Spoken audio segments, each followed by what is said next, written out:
MedBricks on the screen, healthcare in between. Physics, art, and math got us down this path. Historical tales come alive, where science and stories dive. Blended facts with heart, knowledge from the start. MedBricks blues we sing, to the future memory.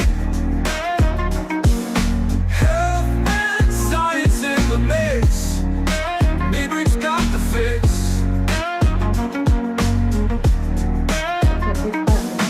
Complex subjects made clear, every episode with cheer. Ramona leads the way, explaining day by day. In the world of digital streams, turning knowledge into dreams. Through the tales of old, new stories unfold.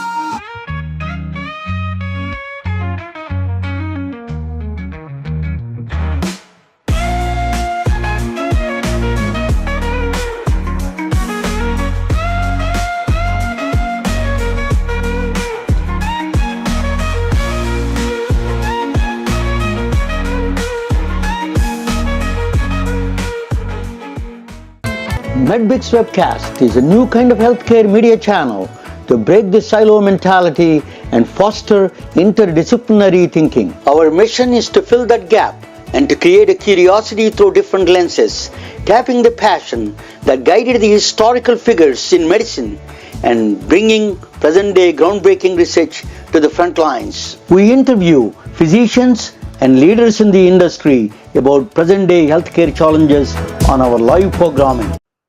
Hey, welcome to the MedBricks Webcast. This is Raman Annamraju. I'm the host. So let me, guys, that we have a guest coming up. He's from Florida. So Florida is recently, they got a lot of hurricanes. One Helena, we went there, and then Milton, and then we want to see how they responded, what they went through. It's a very interesting thing to know. What's going on during the disasters, disaster situations in Florida, the epicenter of the disasters, Florida is. So after that, I'm going to talk about a very interesting quantum entanglement in the imaging. They act like a ghost imaging. They call, actually, the name itself is a ghost imaging. It has a real name, quantum ghost imaging. I'm going to talk about that. That's going to be very interesting. But I'm going to, Hilton and, Helene and Milton, in California, we are all thought that everybody in Florida is going to die. but so I hope she's alive. Let me bring our guest, Susan Davis. Let me bring her up. Let us check whether she's alive or not. Welcome to the MedBricks Webcast, Susan. Good evening, Ramana. Yes, I made it. I'm here. Yeah, very welcome. Thank you. So tell us a little bit about your journey through this humongous hurricanes, one after the other. What went through let us talk about citizen as a just a human being. After that, I will talk with you as a healthcare professional, as a doctor of nursing practice. So you can tell me other side of the story, both sides of the story. If you can give us a little bit sense what went on during the hurricanes. Oh, well, welcome to Hurricane Alley down here in Florida. It's kind of a way of life. It's like, is it raining? No, it's a hurricane. And so we've had a lot of them, We went, it was just a couple years ago where we got hit very hard right here in my local area by Ian. And Ian was devastating to me as a neighbor, as a community member, and as a nurse with a healthcare system that just got kiboshed. And it takes, a long time to recover. So where Ian was super horrible on everything on the exterior, roofs, gutters, windows, carports, giant trees, everything to the ground. So it was a big wind problem. And then speed up to just the last two are twins, Helene and Milton, and they were a big, heavy water issue. So there was massive flooding. And in this case, I got nailed. So I did lose everything in my house and even my car from Helene, which was very rude.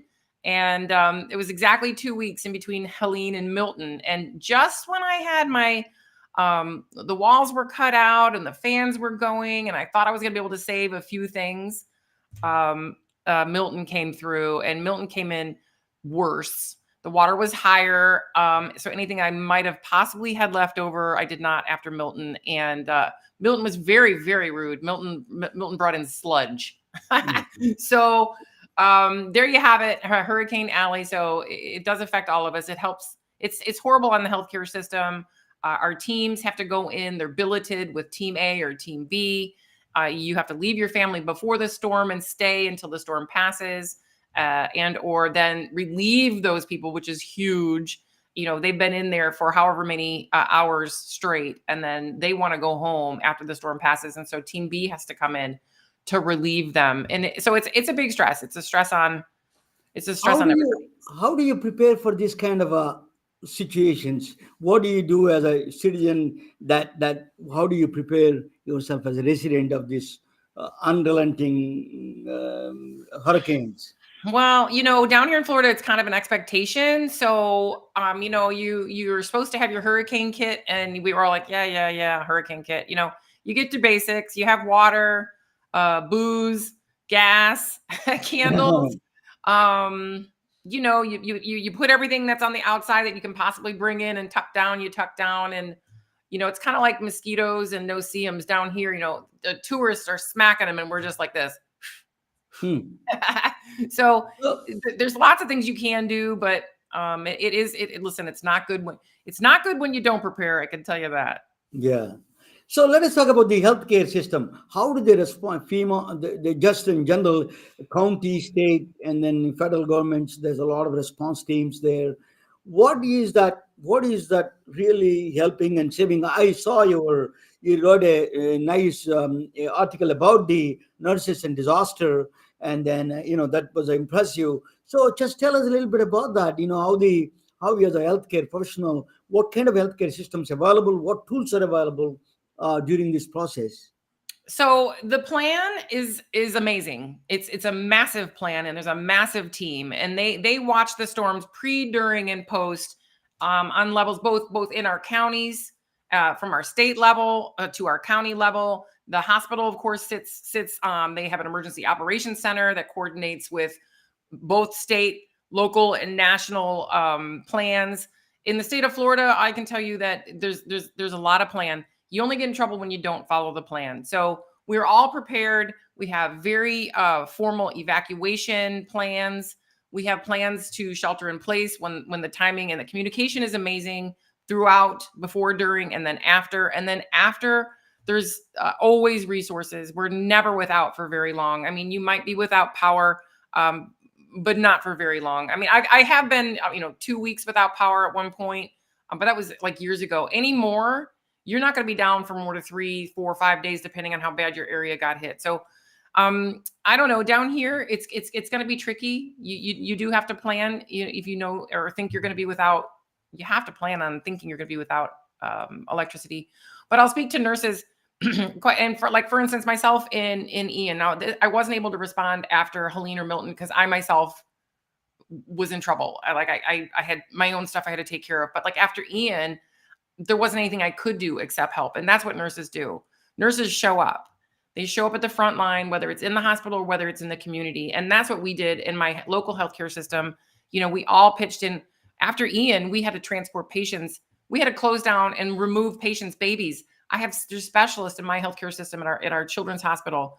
And we transported dozens of babies, that critical care babies. They got them out of here, and it took them to safer areas. So I worked on that particular part of the hurricane during Ian. It was evacuating patients because we lost power and water to two of our hospitals. So it doesn't even matter. The article you're referring to was, I wrote, there was nurses leaving from all over the country going to help up in the Carolinas. So nurses are going to show up, period. Yeah. Doesn't matter the need. What about somebody as you're a cardiac nurse? Some of the cardiac arrests can happen during this time. How do they respond? How do you reach these people and respond at the same time?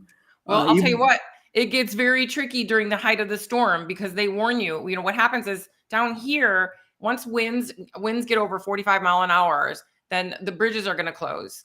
And at that point, they warn you that emergency services are not coming. So they make it very clear. I mean, for days, if you are in these evacuation areas, you must heed the warning and get out. And if you don't, you're taking basically life and limb into your own hands. So they will not be able to respond. Once winds reach 45 miles an hour and over, they're not coming. So, and a lot of course, it's clearly stressful. Cardiac arrest loves high stress and high anxiety. So we do see a huge uptick in cardiac arrest. And then after the storm, of course, our emergency rooms are a hot mess. What are the common injuries during the hurricane? Hurricanes one after the other. Usually, what do you see the effect of those? Usually, what kind of things you see? Well, there's weird things. There's a lot of injuries because people are trying to do remove storm damage. There's a lot of weirdo anaphylaxis from bee bites and ant bites because the animals are all stirred up. The insects are stirred up. There's chainsaw issues because people are trying to get limbs and stuff. Definitely mental health. Mental health is just a huge crisis after people lose their home. Like when we were transferring patients, it's like they're time to leave the hospital, but they have nowhere to go, right? Because their home is gone. And so, but they can't stay in the hospital. So what do we do? So there's a lot of, man, I'll tell you what, though, I work with some of these nurses in some of our emergency operation and our leadership here. We've been through it so many times. They just do the most phenomenal job. They make sure we have gas. They make sure we have water. They make sure we have, I mean, it can be tricky to get to it, but it's available. So there's just a million things, Ramana.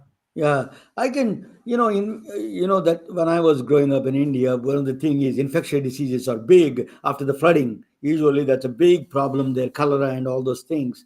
But at least those are not there, at least most of the time is insect bites also the big problem we had.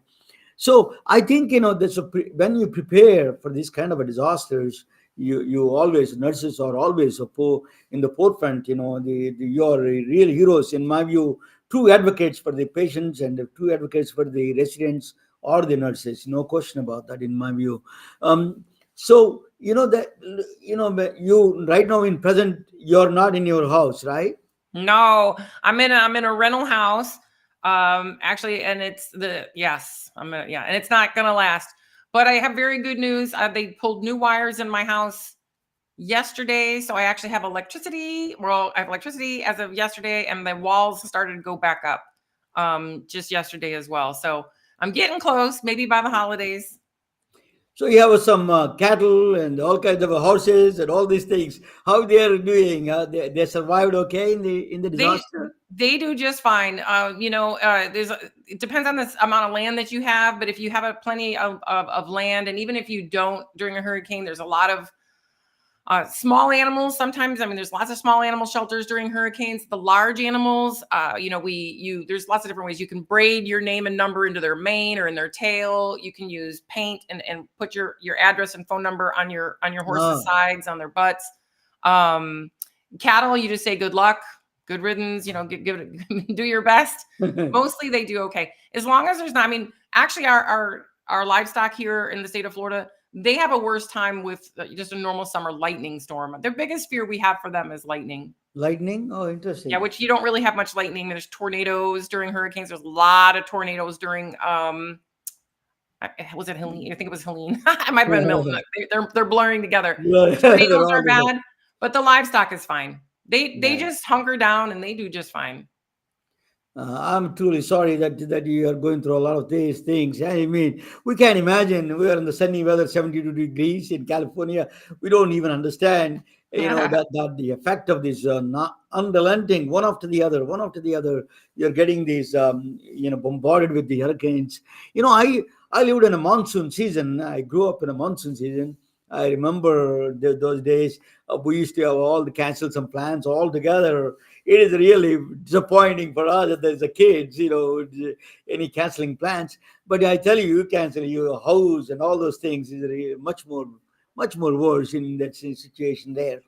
Do you suggest anything improvements in the sense that any disaster side, if you improve, what would be that improvements would be? Do you think cardiac. We should have more cardiac, the head jump machines, the cardiac, AEDs. yeah. So you jump start, you can do more in those kind of things, that and do some of the emergencies, like a central place, a distributed place, that people can go there and get those things. Yeah, I see what you're saying, but I don't think it makes a difference whether you're having a storm or not. That type of upstream preparation should be no matter what. I mean, your community and needs to be prepared. Cardiac arrest doesn't care what the weather is. Yeah. I mean, you can, of course, any kind of high anxiety or will bring on more sickness of all kinds. But Ramana, to your point, any community that's not prepared way before a storm needs to be. So AEDs need to be placed. I mean, there's a cool company right now called Avive, and their goal is to have a 4-minute city. So you should never be 3 minutes would be even better, but it's not tricky. We know the gold standard to first shock is 2 minutes in the hospital setting, and in the community, it should be in 3 minutes or less. Now that's pretty tricky. That takes a lot of AEDs. So once you if you're going to add and use this in a storm situation, that gets even double trickier because, there's stuff down on the roadways. Roadways are flooded. There's trees down. There's limbs down. And in this flooding that we just had, you can't imagine the disaster and the roads from people's things. So I'm talking about furniture. I mean, beds, mattresses, furniture, garbage cans, garbage, bedding. I don't even know, mattresses. It's piled as high as you could see for many whole neighborhoods. So there is an impediment to getting to the closest. And it's also an impediment for, emergency services to get to you if you're in a hard hit area.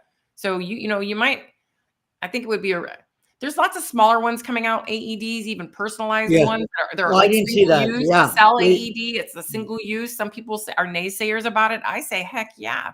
I mean, so, you do have to take your health into your own hands.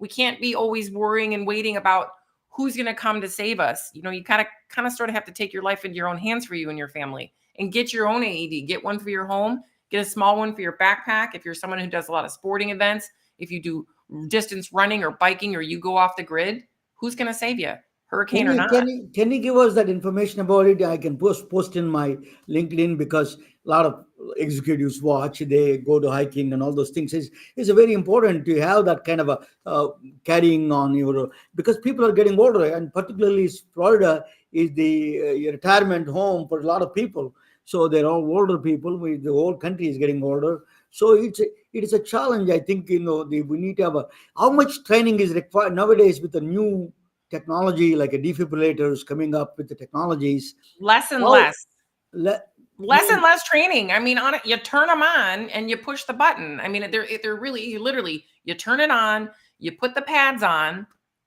and if it's a shockable rhythm, some of them will just do the shocking for you, and some will say, push the button. But that's it. It's like, that's it. Anybody can do it. Yeah. When I used to use, we used to got trained on the Zolt or Zell or somebody, I forgot about Zoll. that. Zoll, right? So that is a lot of work. You have to put in the right places, and then you have to charge them out and all. These are all changed, right? It's a very much easier now. Yeah, we use a lot of Zolls. I mean, Zoll makes a lot of AEDs. So they do have the pre-hospital AEDs in public safety. And then they also have the in-hospital manual defibrillators. But even the manual defibrillators, they literally have a step 1, step 2, step 3 on it. Step 1, turn it on. Step 2, put the pads on. Analyze the rhythm. So there's a button on there that turns it into an AED. One button. And then if it's a shockable rhythm, it's going to charge. And then when it's ready, you clear and shock. So it's really not that tough. This is the place where drones can help, Susan. I think, the drones have defibrillators. You can send it, just fly. There's no traffic problem, nothing. Just you can go straight into the process. That, at least, that I hope that come into the special waivers, and they allow that Sure. drones to carry defibrillators. Yeah, Drones can they're be very using them. valuable asset in those kind of situations. Yeah, they're really cool. We're starting to use them. They're unfortunately it's a little tricky with airspace. Yeah, So and they're trying to what they want to do and what they are doing in several areas. There's a couple places here in Lee County, Florida. We've got a couple up in Tampa. They've got a couple, but they can go in very limited areas due to the airspace issues. But they're trying to put AED, stop the bleed, Narcan, and even an EpiPen on those things. So yeah. I mean, yeah, it's That, super that's cool. yeah. It's just that kind of emergencies are very valuable in the whole process. No question about Mhm. that.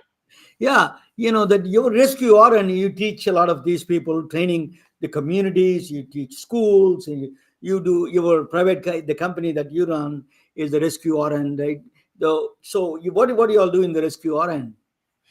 Oh wow! Well, Rescue RN is having a great time. I've been spent a lot of time this year going to some of the bigger health tech and innovation conferences. I've been at Vive this year. I just got back from Health out in Vegas, Yeah, which was amazing. There was CodePrep, my signature program, was highlighted there as Rescue RN as a nurse innovator. But my program, my signature program, CodePrep, was highlighted there in Vegas. Is really, really, really cool. I'm recently working on a new project, bringing CodePrep into radiology. So I've just been hired by a diagnostic company, Bracco Diagnostics. We are working together, and I am now doing what's called reaction ready anaphylaxis to arrest in radiology areas in hospitals across the country. So I'm getting ready. I'm ramping up to do that. It's super exciting. So we'll be in like CT, MR, and echo, anywhere there's contrast media. So when they administer contrast during the contrast process, that could be where the emergencies get. Is it that quite normal now? We have now a lot of emergencies come during the contrast administration. So if you want to call cardiac arrest a low frequency, high risk event, a contrast media reaction is a low frequency, high Yeah, risk event. However, the amount of contrast media in the number of humans is going up. And there's like um, 100 million doses a year given now. And our oh, patients are sicker and sicker. the, So they're anxious, they're not well, they're about to go into this crazy tube. They get this contrast media. So it is not, it is a low frequency event. yeah, It's the highest in CT, a little lower in MRI, and then lower still in echocardiogram areas.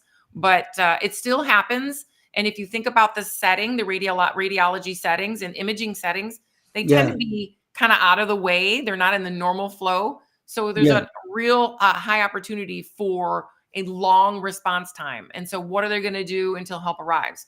So that's what reaction ready is.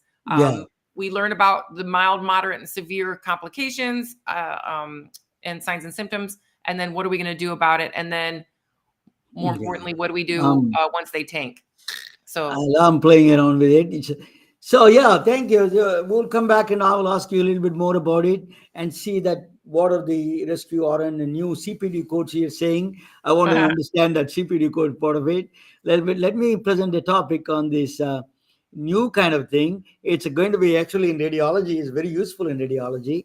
I'm going to talk about that. You can watch that with me. It's called quantum ghost in medical imaging. It looks a funny story, but I'm going to tell you is interesting. That is Susan Davis. She's joining from Fort Myers, Florida. Survived, the hurricanes. So now we're going to listen the quantum physics now. This is Arthur Clarke said that he's a science fiction writer. Any sufficient advanced technology is undistinguishable from magic. That's what he said.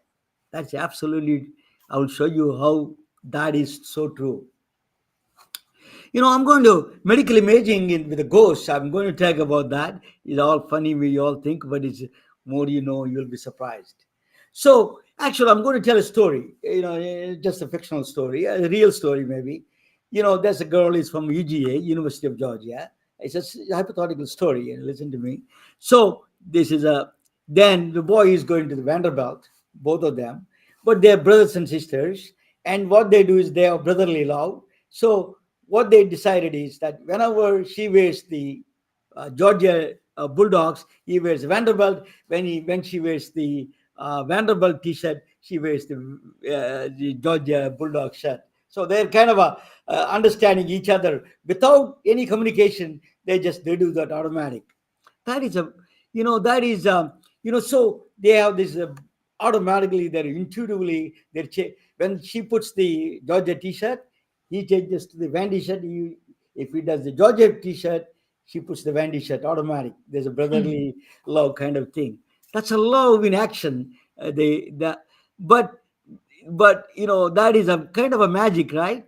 So what they do is, if there is no text messages, there is no phone calls, no emails, nothing, they don't call their mom, but they change. Whenever they change the one shirt, immediately she changes the other shirt. One person wears the Georgia Bulldogs, other one wears the Vanderbilt, and vice versa. It's immediate and fast, quick and instant. That's a very strange concept. So, Las Vegas, Susan is talking about Las Vegas. A lot of people like that money. So they bet. That is a magic. Some people say it's a magic. That's not a magic at all, they say. Okay, right? So that is where the bets are involved. Then the lawyers, when there is a money, lawyers get involved, right? So Harvard law professor, he says that there's no magic at all. I know that they're not talking to each other. They're not calling each other. They're not calling their mom. There is no telephone. There are no emails. But this happening because they have a hidden pact. They have a secret pact before they left for college. What they did was they're executing a plan, a secret plan. We don't know what it is, but there's no magic to it. That's what he said. That's what he says.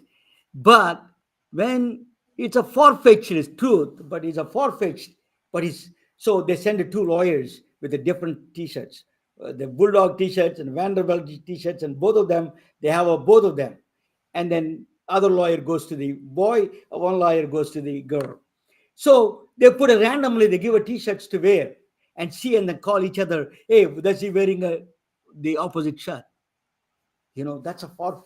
If they are wearing that opposite shirt, that's kind of a magic, right? So without telling, there's no communication between them. She's a lawyer from one side giving a T-shirt, random T-shirt to her, and then say, wear this one. Then you want to see, immediately call them, and is he wearing the opposite T-shirt? If she's wearing a Georgia Bulldogs, is he wearing the Vanderbilt shirt? And is she wearing the Vanderbilt shirt? Is he randomly changing back and forth? But if that happens, that you think is a far-fetched magic, that is, right? But that if they won, it's a far-fetched truth, but it's true. It's a far-fetched. But in this one, I think I did a wrong one.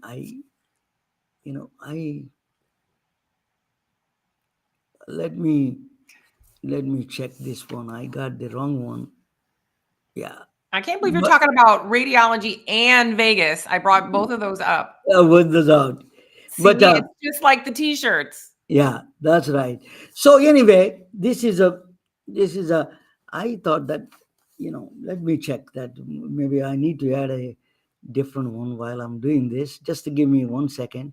I think this is something that I forgot to add. Is the wrong version I added, but I'm going to add this one. I thought is a ghost.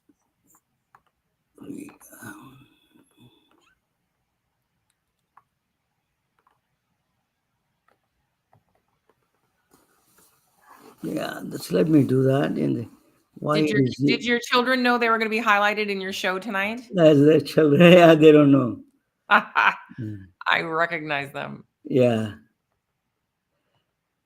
But anyway, that is a magic. That is is a far-fetched truth. It's a far-fetched truth. That's the right one. Okay, but they came from same womb, right? Remember, that's why they came from the same mother's womb. That's why they have this lovely bond. So Lloyd's lost, magic won. You think that if it is the case, that you think is a magic and is a far-fetched truth, but in the quantum mechanics, in the quantum physics, that is absolutely. That is a far-fetched truth. Is absolutely true in the quantum physics. Entangle a high energy photon, a particle hits the crystal and produces two offsprings of photons, low energy photons. They are entangled like brother and sister. They have a very strange bond between them, these two photons. Coming from the same atom, they have a strange bond. That's the entanglement, that's what they call. I'll tell you about that strange bond. So the strange bond is that these particles are in a ghostly form. Very another counterintuitive idea is these particles, they exist in a superposition. That means there's a usually particles have their particles have either spin up and spin down. That's a property of the charge, spin, or the properties of the particles. In this case, this is a charge up and down, like a boy and girl same time. We don't know. So it is like in the womb itself. So until you come out, that you don't know whether it's a boy or girl. That's what it is. It is a photon. One photon is spin up, other photon is down. Both of them are superimposed. Only one particle, it is superimposed on the other side. Same. They can be million billion miles away apart. For example, so this is until you observe it, we don't know whether which one is which one. So that is a strange part of the quantum physics. So there is a in our system. Yeah. So Bob and Alice is a very common things we use in quantum physics. They're lovers. There's not brother and sister, but a similar kind of love they have. So they have this. He goes to another galaxy, Proxima B. Is a huge star. Is another galaxy, goes there, another planet. He was traveling, but they're lovers. Billions of miles away, they're each other. There is no way phone calls work because it takes 100 years to come to the phone call. So she will be dead by this time, or he will be dead. So they need to communicate. There is no communication, but there is a possibility. It is not a communication. It's the quantum entanglement can make it. She can tell whether she's alive or dead by looking at the because when you open the box, this particle box, if it is spin down, you automatically for her spin up. That's a complementary. Doesn't matter how many miles, a billion miles or 2 trillion miles, doesn't matter. It's instant and immediate. That is a magic. So that is a very strange bond between these two particles that they shared. They took it with them. So I tell you whether they can communicate through real information or not, we will find out. But there exists some kind of a bond there between these two particles, and then they can feel that. Okay, so even if you are in the different planet, different world, different universe, same universe in the different distant galaxy, you can do that. So if he sees the spin up, she sees the spin down. Opposite complement, like I told you in the t-shirts. If they wear a Vanderbilt, she wears the Bulldog. He wears the Vanderbilt. She wears the Bulldogs. The opposite, vice versa. Same thing. So spin up is the one particle is spin up, and other one is spin down. Okay, but there is no lawyer, but the Einstein is a Jewish lawyer. He put a lawyer hat. Einstein put a lawyer hat. What he said that there is no magic to it. Einstein did not believe in magic. He said that that's spooky action at distance. Then you throw a curveball. It said that they have a secret pact before they left. That's like what I told you before they left for college. They have a secret pact, right? That's Einstein throw a powerful curveball. It's called EPR paradox. A curveball is said that there is something hidden between the hidden variables, they call. There's something hidden. They have a secret pact. They didn't tell us. We don't know what it is. That's why there's no big deal. They're executing that secret pact. That's all it is. It looks like a magic to us. But this is the three scientists. They published a paper, EPR paradox. Is called Albert Einstein, Boyan Podolsky, and Rosennathan. EPR, their first names. That's what the EPR paradox is. He created a doubt among this magic. There is no magic there. But oh boy, That's for a long time. Nobody can question Einstein. But after his death, there was a guy. He is a physicist. His name is John Bell, Irish physicist. Okay, he came down. Is underrated physicist. He's a really ground shaking phenomena idea. It's called a Bell's inequality. He proved that there is no secret pact. I can prove it. There is no secret pact. Non-locality they call it. There are no hidden variables. There is no secret pact between them. I can prove it. A simple mathematical, algebraical way, he proved it. Very simple way. That is a very strange way he proved it. Very simple way he proved it. There is no pact between them. Einstein was wrong. How did he do that? To demonstrate that, there was actually in 2022, Einstein was wrong. Then, that they can communicate. They do spooky action at distance. There is a spooky action there exists. So then, how do you put that algebra, that kind of thing? How do you prove that there is no secret pact?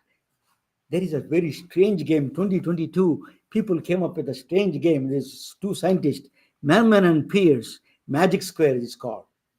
What is this Magic Square is? Let me tell you. Susan is playing, say, rows. I'm playing columns. And what is that -1? You put anywhere, you can put a +1 or -1. This Magic Square. So as the sum of all the rows or columns must be -1. That is the goal of but don't worry about the details. As long as we talk each other, me and Susan, we can solve this problem. Magic Square is a very simple tic-tac game. Very easy. But there is something strange, bizarre about this square. The moment we don't talk each other, we are independently putting our plus or -1 there. This problem never be solved. Million years. There is no way you can solve. Without communication between us, this problem cannot be solved. This is one of the fascinating Magic Square, or a scientific experiment, scientific Magic Square, Scientific American mentioned in the 2022 is one of the strangest phenomena. This Magic Square, as long as we communicate, there's no problem. We can do in a few minutes. You can play this game online. But the moment we stop communicating each other and putting our own numbers there, this problem cannot be solved. There is no way you can solve this problem. So you can use this one to psychic testing. Suppose you say Hollywood medium say that I'm talking with your grandmother. Oh, you may say, oh, grandmother doesn't know math, but she knows bingo. Is nothing more than a bingo, right? So you can test the guy, tell him to play with her. If she's really existed talking with the grandmother, dead grandmother, because you can test the psychic medium through this game. Because you can, without a communication with that person, this problem cannot be solved. That is just special about this Merman Pierce Magic Square. Really fascinating square it is. So it's a small, simple, but it's a very extremely powerful way of proving something strange. That's what he used a similar logic, and John Bell proved there exists magic indeed.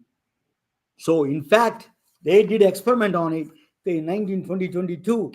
2022, yeah, they won the Nobel Prize. Elian Aspect, John Clauser from California, Elian Aspect from France, and Anton Zeilinger from Austria won the Nobel Prize to prove there exists really a magic.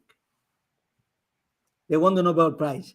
So they proved that they don't communicate. There's no secret pact. They communicate out of this world. We don't know what the communication is.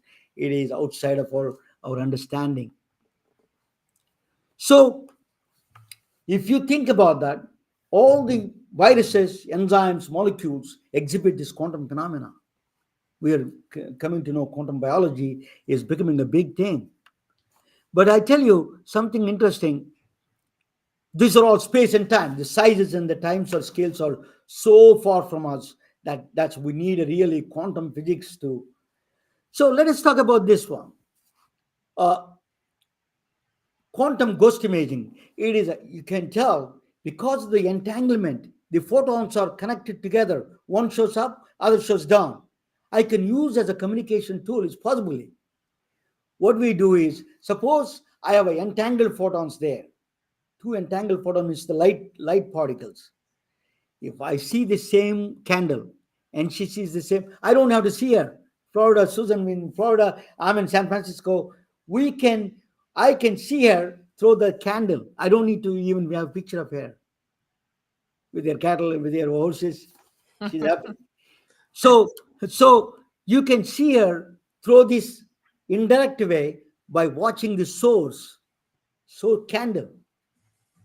That is a quantum ghost imaging is real. It's not a some joke. It is, in fact, it became a true. The Brookhaven laboratories, they did a quantum X-ray microscope. They did.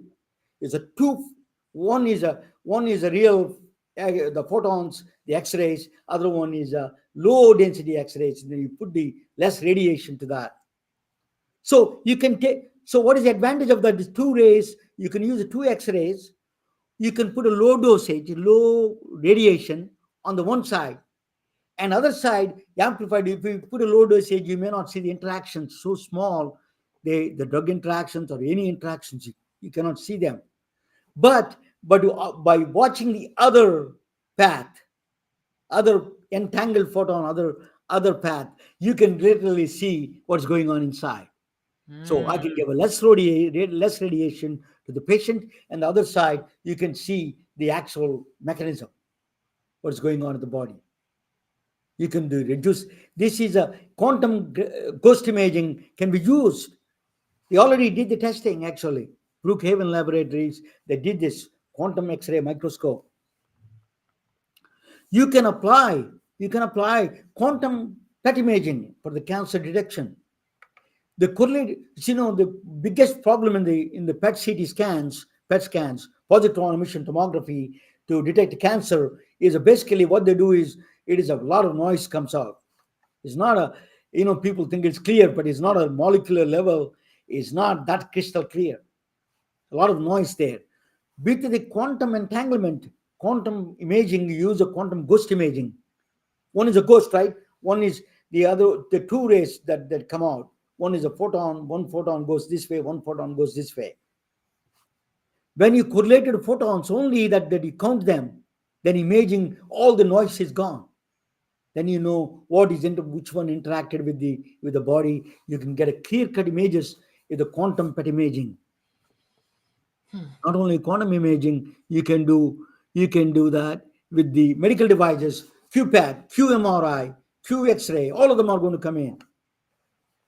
Prostate cancer detection, breast cancer detection, you can do through using a very less radiation. Even the treatment, for example, you can use a less of them, so you can see the actual response for the things. Early detection, eye resolution is out of this world with the quantum ghost imaging. So you can use a photodynamic therapy also. There's actually quantum dots. These are tiny crystals. Very, very tiny nanocrystals. They is going to revolutionize the medicine. Now we were talking about Susan about the contrast imaging. She said that there is a lot of the reaction for the contrast agents get reaction, sometimes epileptic shocks they get. So you can do Narcan or some kind of a EpiPen or some thing administer. She can tell us what that is. But so this is a contrast agent. What quantum dots? These tiny crystals, 5 to 10 nanometers atomic scale. Give them. They take it the injection through injection or some. You can do that. What they do is they go there and fluorescent. They lighten up. The right hand side, what you see, intestines of the rat, real. At the molecular level, at the cellular level, you can see by using the quantum dots. They're tiny crystals. There's a fluorescent probes, basically. They light up. And also you can use them as a targeted drug delivery. So they can go there and they can go to the cell and blow up that cell. You can see literally on the microscope in the visualization is unbelievable visualization with the quantum dots. Quantum dots behave quantum phenomena. These are crystals. They're not particles even. They are nanocrystals, but they act like a quantum phenomena because they're so small. It is really, we are stepping into the next level. We're going to find some all this. So what is the fundamental thing behind that? Is the unspoken bond between these two particles creating this kind of imaging and all those things. Entanglement. They say the space is entangled. Entanglement is creating the space. The people we live in three-dimensional geometry that we're seeing is a day. So one Maldacena, he says they have this unspoken bond. That's what he says. So our unspoken bond is love and kindness. Physician and nurses, the advocates of the patients, that relationship is a very, very precious, really real in that sense. Okay, thank you for watching. This is a MedBricks presentation. I hope you liked it. But let me bring that Susan back to the stage here. Hi, Susan. So, did you hear something new, strange, right? I mean, it's always such an amazing learning experience. So I was following you pretty good up until the crystals at the end. I'm wondering, so are the crystals entangled or? Yeah, crystals Okay, are they must entangled. be. Okay, Yeah, that makes sense. actual crystals are entangled. So then my question then goes back to the origin of the entanglement. So they have to begin somewhere before they're Yeah. separate. They have the process that what I said that they take high Where- photon, they hit the a crystal. Actually, they hit the crystal, and then they produce that two particles or two whatever that quantum dots. There's Right. entangled. Anything comes from the same source, they become entangled. Comes from the same source. Okay, so Yeah. you use the example of the two children coming from the womb. They Yeah. came from the same womb. So that's where they got entangled. That's why they're connected, And this is like And the that's butterfly what we effect as think. well, correct? Yeah. I mean, What is that? the butterfly effect. This is No, it's not a butterfly effect. No. This is actually the connection between these two things, or is just unspoken. There is no known connection between them. But I there's thought I thought I might be reaching there, but so very, very fascinating. But in order to be entangled, they have to originate from the same spot. same source. Yes, correct. So what if, like in the example of that, they weren't children, they weren't from the same womb, the lovers, the one on the Mars on whatever planet that was, and the one how I do didn't they say get? that it applies to humans, but it could, because we don't know yet. Still, Okay.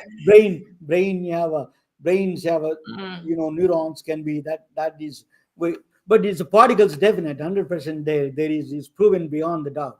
That's fascinating. So it made me think of, and it's not quantum, but probably will be heading that direction, because you said that in all of the imaging modalities, they're probably heading towards this quantum way of doing the imaging.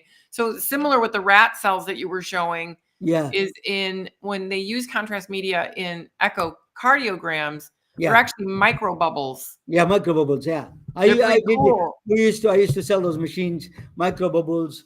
Then you can do the transcranial Doppler and all those. They do bubbles. Yeah. But you can see that what happens is when you that contrast medium is still just a dye kind of dye, right? So you see but here is a go to the cellular level. Each cell you can see, and then you can blow it up and see an exact lining path and much more crystal clear. There's no noises.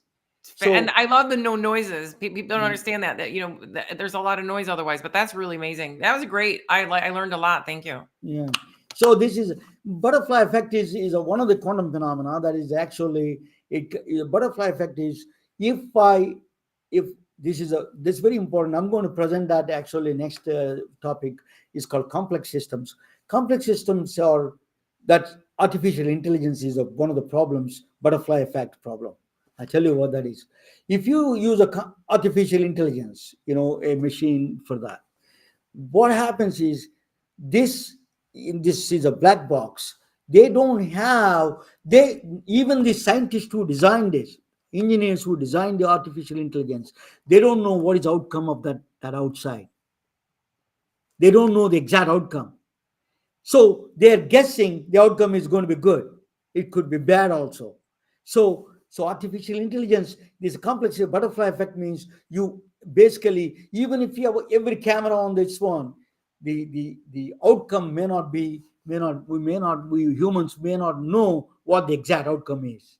So again, it's, I guess what I was, the correlation I was trying to make was similar to entanglement, something that happens just like, right here. Yeah. You're saying the effect could be felt. We have no idea. Yeah. It could That be, is- it goes that's into the ripple effect to the maximum a million times out. Who knows? What I'm saying is actually that a fact is a secret of the nature. We don't have any Yes. access to it. Right. So It's a I was nature's thinking, secret. I was kind of sort of thinking that the effect could be really, really, really, really far away, distant, or crazy, but that would meant it was probably somehow entangled. Yeah. There is this system, complex systems exhibit a property. We don't have an access to it. How do they do it? It's beyond the human. In fact, it's called a reducible computational complexity. You cannot, even if you put a camera on all of them, you cannot reach what they do. You have you were forbidden from the truth. So you So, don't have so in the crystals, they're neither particle nor wave. Yeah, they're particle. yeah. Oh, just a minute. Something went wrong. Just a minute. Sorry, 1 second. I don't Where'd know you what go? happened. Just 1 second. 1 second. You ditched me. Yeah, I know. 1 second. Oh God. Anyway, pretty fascinating. All of it all together. Just a minute. I love talking physics. Yeah. What? Yeah. Mike is muted. I don't know why his mic is muted. There's all these problems come in there. Just to let me do this. 1 second. And I love your example of me being in Florida looking at the candle and you being in California looking at the candle. That was pretty cool. Yeah. So this is just a video setting. Yeah, let me check. That's, I don't know why it is when there that way. Okay, I'm going to come in. Yeah. There you are. Okay, that's that's all of us. Can you hear me? Yeah. Yeah. Okay, good. So yeah, that is that.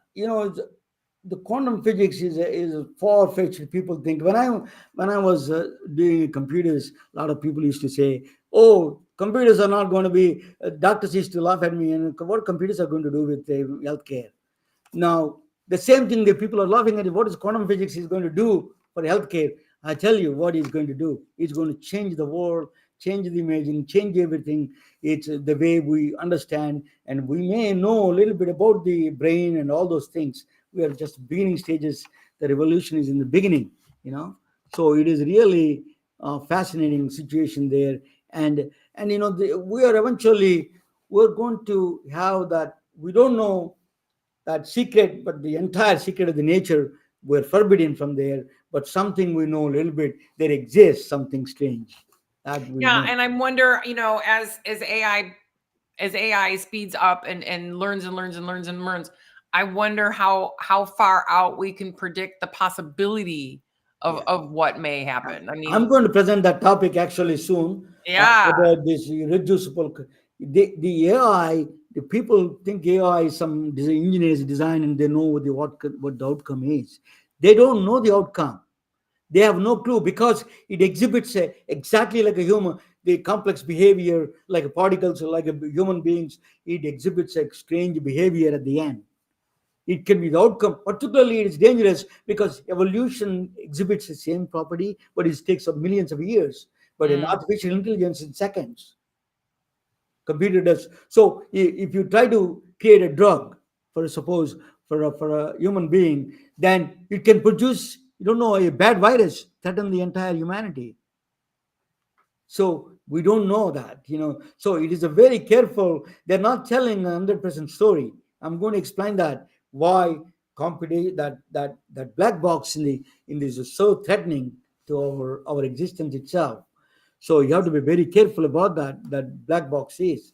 But anyway, Well, you have to be comfortable in complex systems, in chaos theory. I mean, there's all kinds of you can either find discontent in that unknown, it's a giant unknown, or you can find comfort at least learning what you can and knowing what you can control and being very comfortable with what you cannot. no, complex system exists, the around us. That's a natural nature. Takes a long time. If there's something goes wrong, we know how to correct it. In years and years of evolution helps us. But in the artificial intelligence side, there is no checks and balance. There's a seconds, right? It is, I can create something and then immediately there could be tomorrow there could be a virus. That is a problem with the complex system. But anyway, we need to survive, and we need to rescue Oren to help us during this time. Yes, you do. Before we Yes. get a heart attacks. So tell us a little bit about the rescue Oren. You always explain to me the difference between the heart attack and a cardiac arrest. Explain one more time. I love that explanation. You do that all the time. All right. Okay. So two very different things. A heart attack may lead into a cardiac arrest, but they usually describe a heart attack as a plumbing problem. I always say, if this is your heart, pledge allegiance to the flag, your heart's sitting here, and then the veins that feed the heart, Yeah. right? This is what feeds the heart. And then if my ring would be a clot. Yeah. So nothing past my ring would get past. So no goodie in, meaning blood and nutrients in, and no garbage out. And then that starts to really hurt. So you have a heart that's the plumbing system that feeds the heart gets a clog in it. And then everything past that clog starts to hurt. And you're starting to have chest pain and you're about to have a heart attack, plumbing problem. Cardiac arrest is completely different. The heart, beats, lub dub, lub dub, lub dub on an electrical system, lub dub, lub dub. And the lub dub's gone bad, right? So in a cardiac arrest, the electrical system has gone bad and it starts doing all kinds of crazy things. It's no longer doing lub dub, lub dub. It's going wooga, wooga, wooga, wooga, wooga. And so it's not like a battery jumpstart your car, but kind of sort of. What we want to do is put electricity to it in those very first few minutes while there's still electricity to change and hofully get back to a lub dub, lub dub. So you only have a very few minutes to use that electricity. When people have heart attack, the defibrillators work or not for them? Well, there's no need. It's not an electrical problem. In a heart attack, they're not having their electricity is not affected. They're having a circulation problem. The heart itself is not getting fed and garbage is building up. So they need to put a stent immediately. They need to go to the there's a clog, and it could be in one spot, it could be two, and it depends on what vessel gets clogged. People talk about the widowmaker, the great big one going down the front, because it feeds the big front part and the left part of the heart, that the biggest part that does the most work, that you don't want a heart attack there if you can help it. So but a heart attack can lead to a cardiac arrest. If you're uncomfortable and you're feeling bad and you don't go get help, you might, be too late. Susan, it's always wonderful to talk with you. You're always educational to me. So you're always a great friend. I hope you take care of yourself and get your home. Next one is going to be from your home, or I hope. Yes, you're going to be a live too. one. You're a frequent guest in the MedBricks, and I love you. You're wonderful. Thank you so much, Susan Davis. She is a Rescue RN founder. She is a doctor of nursing practice, and I'm always glad to have her anytime. Thank you so much. Ramona. Well, we're entangled, to say. So absolutely. I'm already can see you all the way out in California. Not a problem. Yeah, we're entangled with the earthquakes and the fire, the hurricanes. That's we are. Good night, all of you. Bye. We are retelling their stories through our patented designs that can be worn on scrubs, t-shirts, printed on conference bags, and endless other promotional materials. Daily Wear for Medicine is the first ever of its kind to create curiosity in medicine through visual art. We at MedBricks are celebrating unsung heroes of the past who made enormous contributions to the field of medicine. Through our unique campaign called daily wear for medicine. You can wear it, carry it, and give it.